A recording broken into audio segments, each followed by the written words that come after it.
그래서 저희들이 이 자리에 찾아왔습니다. 예. 또 다음 시간에 또 6.25의 전적지를 또 여러분들에게 소개해드리겠습니다. 잠시 후에 다시 뵙도록 하겠습니다. 감사합니다. 감사합니다. 존경하는 국민 여러분, 오늘도 저희들은 6.25의 전쟁 현장을 답사하기 위해서 강원도 철원에, 그러니까 이제 1945년 우리가 해방된 후에 6.25가 일어나기까지 50년 동안은 강원도 철원은 북한의 통치를 받았습니다. 그런데 그 중에서 이제 바로 이 철원에 있는 노동 당사 현장을 지금 참석을 여기 왔습니다. 오늘도 이성교 박사님을 모시고 6.25 전쟁에 대한 현장을 우리 함께 설명을 듣도록 하겠습니다. 안녕하십니까? 안녕하십니까? 아유, 감사합니다. 오늘 나와주셔서. 그러니까 이제 앞에 이후부터 한번 또 처음 시청하신 분들을 위해서 정돈하자면 1945년 8월 6일 날 히로시마 원자탄이 터졌죠. 3일 후에 나가사키에 또 터졌고요. 그리고 이제 결국은 8월 15일 날 우리가 해방이 됐지 않습니까? 해방이 되자 이제 오키나와에 있는 미군이 한국에 들어오게 됐죠. 그게 이제 9월 며칠입니까? 9월 8일이요. 9월 8일 들어왔고, 그리고 소련 군대는 그 전에 이미 평양에 들어와 있었죠. 그렇죠. 동해를 통해서. 8월 23일 날 평양에 도착을 했죠. 평양에 도착했죠.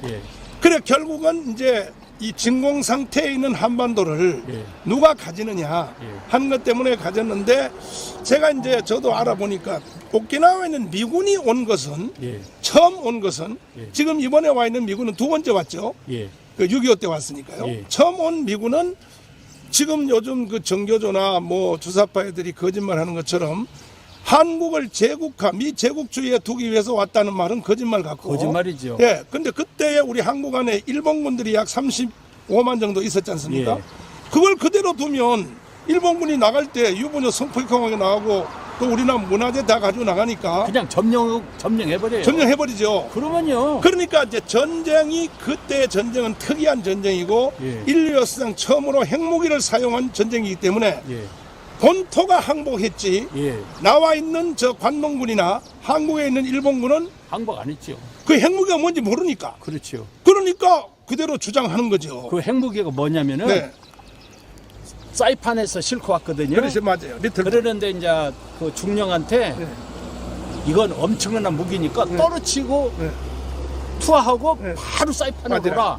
그래, 왜 그럽니까? 넌 물어보지 말아라. 한 번도 안 써봤으니까. 그래갖고는 이 미국에서 실험을 하긴 했지만은 폭탄 하나가 이렇게 위력을 있을까 해가지고 명령 내린 사람이나 갖고 가는 사람이나 미국의 모든 사람들이 저기 진짜 저런 폭탄이 있을까? 그러고는 이제 싣고 갔어. 그러는데 딱 투하니까 쫙 불같이 하니까 막 죽자 살자 사이판으로 도망간 사건이에요, 그게. 그러니까 미국 저 국방부에서도 그렇고 그 중령도 그렇고 한국 그렇고 만주도 그렇고 그 폭탄 하나가 이렇게 위력 있는 거는 아무도 몰랐죠. 그렇죠. 그런데 미군이 와서 일본을 안 몰아냈으면은 그냥 주저앉아 버려서 남한을 점령해 버리는데 38선은 사실은 일본군이 만들어낸 거예요. 자, 미군이나 그래서, 소련이 만드는 것이 아니라. 그래서 한반도에 있는 35만, 34만에 있는 일본군들은 원자탄의 위력을 모르니까 본토에서 맞았으니까 무슨 놈의 천황이 살아있는 신이라는 사람이 폭탄 하나 맞고 말이야 항복하느냐? 항복하느냐? 항했고 그랬죠. 그러니까 천황을 암살까지 한다는 그 일본 야전군 사령부에서 천황 바꾸자. 그런데 사실은 그게 1945년 8월 15일 날 항복 방송 하기로 했잖아요. 그렇죠. 그거를 미리 정보를 입수를 했어요. 그래서 반란이 일으켰잖아요. 반란이 일으켰죠. 근데 다 진압이 돼버렸죠. 그래서 항복 방송을 했지. 그때 천황이 죽었으면은 항복 방송 안 쳐. 그렇죠. 그러니까 결과적으로는 뭐냐? 일본의 오키나와에 있는 미군이 한국에 온 것은 우리나라를 점령하기, 일본군을 쫓아내고 대신 미국이 한반도를 점령하기 위해서 온 것이 아니란 이유는 1949년 6월 30일 날 미군이 나갔잖아요. 점령하러 왔으면 왜 나갑니까, 사실은. 그렇죠. 그거 하나만 돼도 미군이 온 것은 일본군을 정리하고 군복을 벗기고 다 쫓아내려고 온 것이잖아요. 근데 오늘날 이 주사파, 그다음 정교조 애들은 다 거짓말 하는 거짓말이죠. 그래서 어쨌든 미군이 왔고 9월 8일 날 왔고 예, 북한은 이제 러시아 군대가 와서 예. 그래서 이제 38선이 이제 그어졌지 않습니까? 예. 지금 우리가 38선 한참 지나서 천원까지 왔는데 예. 그때까지 이제 5년 동안은 예. 여기 철원을 중심한 여기는 북한 통치를 받은 거죠. 그렇죠. 김일성 통치를. 그러면요. 그래서 이제 그 중심이 바로 이 철원에는 여기 노동 당사 예. 그때 건물 그 자리에 왔는데 예. 지금 목사님께서는 여기에 전문 분야로 연구를 많이 하셨기 때문에 그때의 5년 동안의 북한 통치를 받았던 철원 주민들 예. 그 할아버지들이 이제 다 돌아가셨나요? 그 당시 거의 다 돌아가셨어요. 그런데 95세 된 사람은 살아있을지도 예, 살아계신 분들이 별로 많지도 않고 살아계시더라도 정신이 안 좋더라고요. 정신이 안 좋아요. 예, 그래서 그분들한테 물었을 때 대답하는 것을 네. 사실로 인정을 하면 큰 문제가 생기겠더라고요. 아하. 그래서 더 이상 이제 안 만나거든요. 그 전에 20년 전에 목사님 이 주위에 이제 탐방하시면서 예. 들은 얘기 한번 해주세요. 그 사람들이 뭐라고 증언했어요? 그 얘기. 이제 예. 저 이민군이 여기를 점령을 했잖아요. 네, 점령했죠. 그리고 이제 포천도 의정부도 점령했잖아요. 그렇죠. 제일 먼저 점령하면은 네. 감자부터 가져오라고 그러더래요. 아하. 왜 그러냐 했더니 먹을 것이 없는 거예요. 이 싸우러 오는 사람들이. 아하. 그 감자 갖고라. 그다음에 두 번째로는 젊은 사람들은 무조건 잡아가지고 저 의용군으로 입대를 시키더래요. 아하. 그러니까 인민군으로 입대를 시키는 거죠. 그래서 남한에서 점령 지역에서 40만을 잡아가지고 저 인민군에 편입을 시켰어요. 야, 40만 요? 그러면요. 엄청나구나. 말도 못하죠. 그러니까 낙동강에서 그 사람들을 먼저 보내서 소모시키고 아하. 그다음에 인민군이 뒤에서 공격을 한 거죠. 그러니까 미군이 그렇게 화력을 폭탄을 던지더라도 계속 공격을 한 것은 폭탄 투하에서 죽은 사람들은 의용군이고 아하. 그리고 이제 뒤에서 인민군이 오고 그리고 이제 휴전회담할 때 이분들은 북한 안 가겠다 하는 그렇죠. 사람이 7만이에요. 7만. 그러니까 저 포로수용소 예, 13만 5천 중에서 거제도. 우리는 북한 안 가겠다 한 사람이 7만이요. 야. 그러는데 이제 설득해서 이제 2만 명으로 줄여가지고 이제 북한으로 보내고 네. 그다음에 이제 포 교환을 했는데 네. 그 중에서도 한 8천 명이 북한도 안 가고 남한도 안 가고 이렇게 중립국으로 가겠다 그래서 인도에서 브라질에서 남미까지 미국에서 갔죠. 이제 미국으로 해서 이제 온 사람이 주영복이라는 사람이 있어요. 그분이 그동안 있었던 그 너무나도 이렇게 통곡한 이야기를 책을 썼는데 그걸 보니까 그때 상황을 알겠는데 너무 기가 막힌 거예요. 네. 예.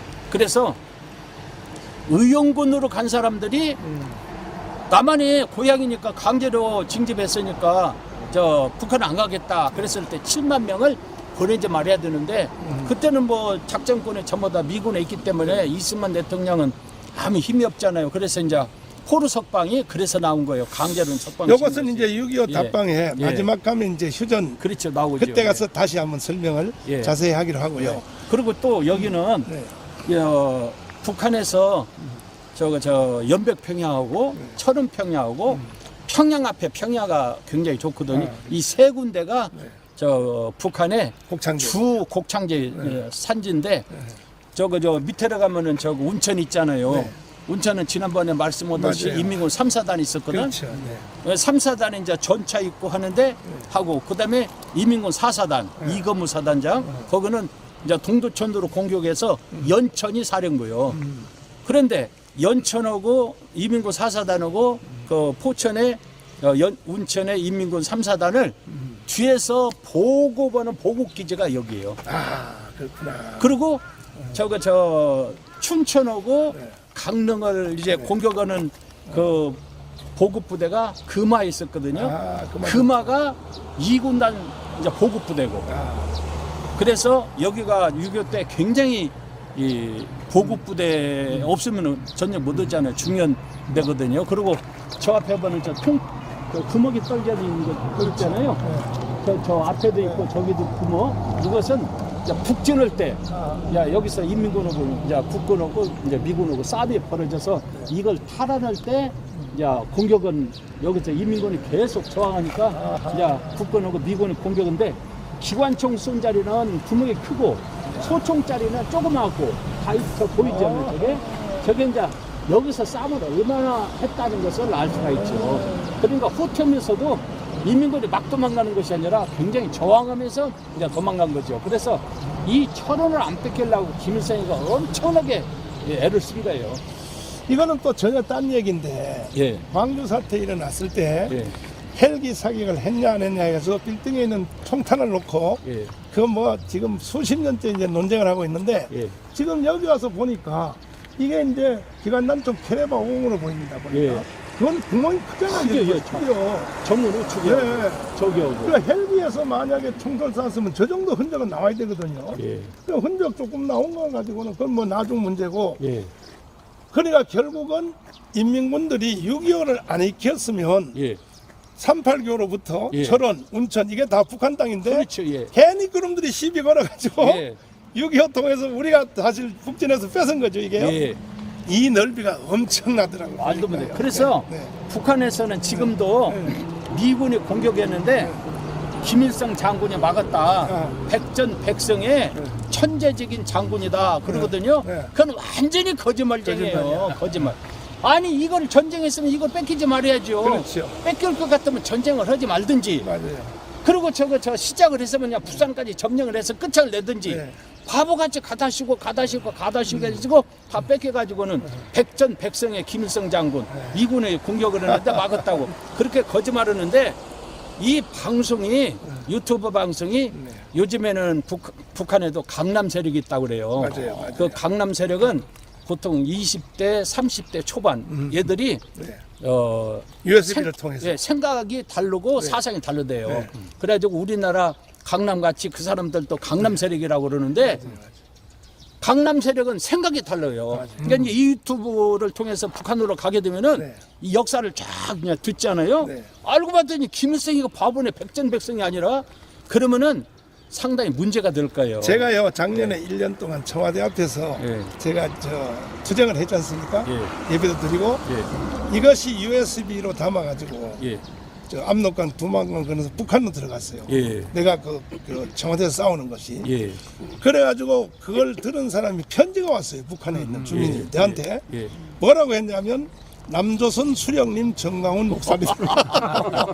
저를 남조선 수령님이라고 편지가 왔어요. 예. 그래서 야 여기서 하는 이 운동이 북한으로 다 들어가는구나. 예. 이걸 제가 알게 되었고 예. 또 작년 1년 동안 가문에서 또 연합예배 했잖아요. 예. 그 설교가 다 들어가더라고요. 예. 북한에 지하교회로. 예. 그래서 오늘 아마 방송하는 이것도 예. 틀림없이 북한은 들어갈 것 같습니다.